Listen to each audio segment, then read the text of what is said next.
morning, everyone. Can you hear me all right?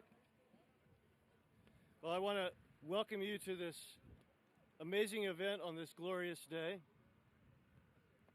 This is a historic day for Methodist University and for Cape Fear Valley Health. It marks a truly transformational milestone. I'm thrilled to announce that the Methodist University Cape Fear Valley Health School of Medicine has officially received preliminary accreditation from the Liaison Committee on Medical Education, the LCME.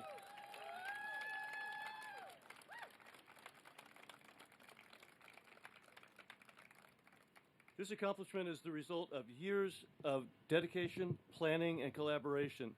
It represents a bold new chapter for Methodist University, one that builds on our long tradition of academic excellence, innovation, and service to this region. For decades, our university has been deeply committed to preparing professionals who make a difference in the lives of others. Now, with this medical school, that mission reaches a higher calling. I want to recognize the extraordinary leadership of Dr. Hershey Bell,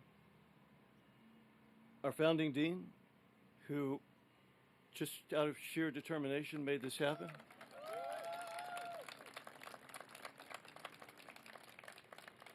And I want to recognize Mr. Mike Nagalski, who's had this vision for at least a decade and stuck with it tenaciously until it happened. Thank you, Mike.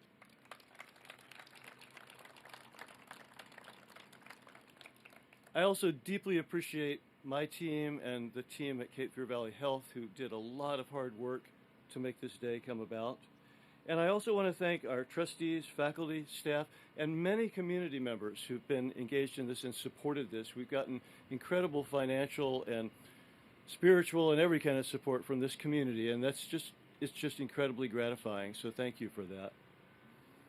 With preliminary accreditation in hand, we now begin the exciting work of recruiting our charter class, students who will one day transform healthcare in southeastern North Carolina. It's now my privilege to introduce our founding dean, Dr. Hershey Bell.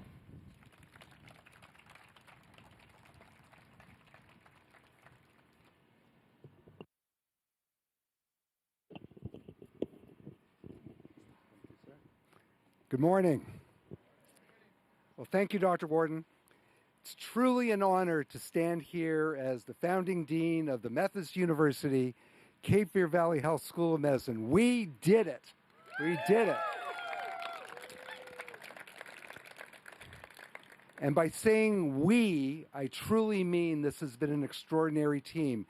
If you are a part of the faculty, staff, administration of the medical school or have worked together with us to make this happen, please, stand up, wave, let us know who you are. Look at that. What an amazing group. Thank you, everyone. Receiving preliminary accreditation from the LCME is not simply an administrative step. It's the formal recognition that our school is ready to begin recruiting and admitting our first class of medical students. It affirms that our vision, our curriculum, our partnerships meet the highest national standards for medical education. Our mission is clear and urgent: to prepare physicians who understand the needs of southeastern North Carolina, especially the rural and underserved communities that too often struggle with access to health care. Our students will learn in an innovative, community-centered curriculum, training directly within Cape Fear Valley Health System's hospitals and clinics. They'll become not only exceptional clinicians, but compassionate community leaders, doctors who know their patients, know their neighborhoods, and know their purpose. This achievement is about transformation, the transformation of students' lives who dream of becoming physicians, the transformation of healthcare across our region, the transformation of opportunities for research, innovation, and economic growth right here at home. None of this happens in isolation. It takes the full partnership of our university and our health system, our faculty, our staff, and the extraordinary people of this community who share a belief of what's possible when vision meets purpose. As we open this next chapter, I invite prospective students, faculty, and supporters to join us to help us shape a medical school that reflects the strength, diversity, and resilience of southeastern North Carolina. This partnership with Cape Fear Valley Health System is at the heart of this success. I'm reminded of the Margaret Mead quote, "Never doubt that a small group of thoughtful, committed citizens can change the world. In fact, it's the only thing that ever has." 6 years ago, 2019, a small group of committed individuals began thinking about this day. And I want to recognize some of them who are here with us today. Dr. Don Mahardy. Don, where are you? Thank you. Mr. Dan Weatherly. Where's Dan? Awesome. I saw Marshall Faircloth. I know you were here right from the beginning, Marshall. Where are you? Awesome. And the board chair at the time, Dr. Sandra Carr Johnson. Not here with us right now, but a person we'll be celebrating with tonight, Mr. John Worth, who also was here right from the beginning. And our next speaker, to whom 6 years ago, I made a phone call and said, "Hey, are you interested in maybe starting a medical school?" And I got on the other end of the phone laughter. And I said, "What are you laughing about?" And his answer was, "I was just about to call you." Well, it's my great pleasure to welcome the Chief Executive Officer of Cape Fear Valley Health, Mr. Mike Nagowski, to share what this means for the health system and the patients we serve. Mike?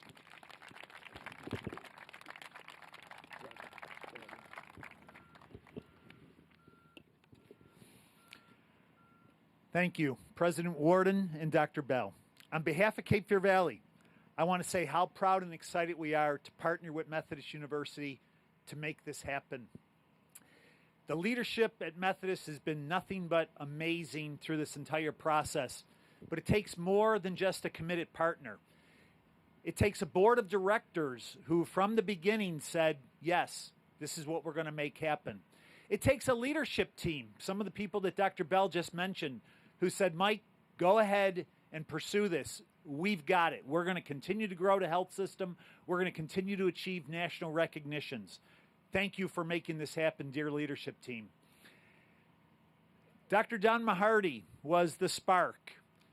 You know, you don't wake up one morning and say, we're going to build a medical school from nothing.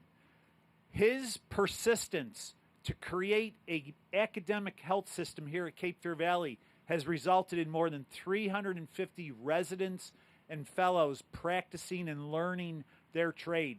It was that work and that effort that gave the medical staff here the confidence to move forward with the medical school. I think many of you know having a medical school is rare. Is only a handful of medical staffs across the country that are capable of training the next generation of physicians. One of those medical staffs is right here. So thank you for the leadership. Dr. Sam Fleischman, Dr. Faisa, Dr. Moses Kumi, thank you for moving the medical staff in this direction. The medical school strengthens our identity as a true academic health system, a place where patient care, teaching, and discovery all come together under one health system. It allows us to attract top physicians, nurses, and researchers who are drawn to the opportunity to make a difference while mentoring the next generation. This is the start of a new chapter where our health system and our community will benefit for generations with physicians that are trained right here at home. Together, we're not just building a medical school, we're building the future of healthcare. Thank you all for being here. Thank you, sir. I'm not going to speak. Oh, though I do have a pretty good voice for this. Oh, I didn't realize. I'm usually behind the scenes. Thank you all for coming out. It is a press conference, so we are going to ask Dr. Worden to stay where he is. Dr. Bell, if you could come over here, and then Mr. Nagowski, if you could come over here. We will ask the news stations, thank you for coming out, the digital, the print. We really appreciate you guys. You're kind of scattered throughout, but we appreciate you coming here, and these folks will be available for comment, okay? Thank you all very much again for coming out.